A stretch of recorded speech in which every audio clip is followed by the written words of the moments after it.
Alright, so we finished our end corners, got them all ground, good to go. Now we're working on putting this corner plate for the casters in here. And to make this easier, we're going to take this plate we have here and clamp it like so, so we just have a flat surface, set the corner in there, and get it all tacked up.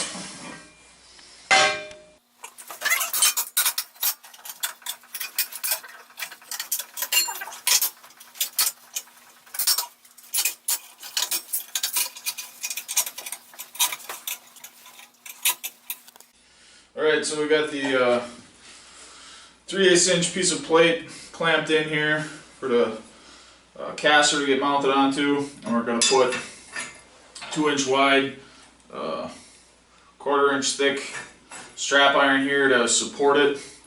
So we have optimum beefiness. Yeah, what he said. But so we're just going to tack it up and get everything ready to weld.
So we welded all the way around.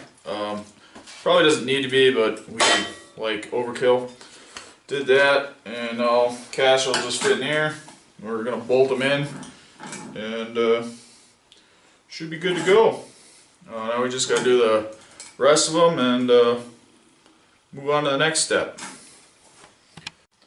Pro tip: put a bolt in your threaded hole to keep the spatter out of it, and use a bunch of anti-spatter. This stuff only cost a couple bucks. It's totally worth it.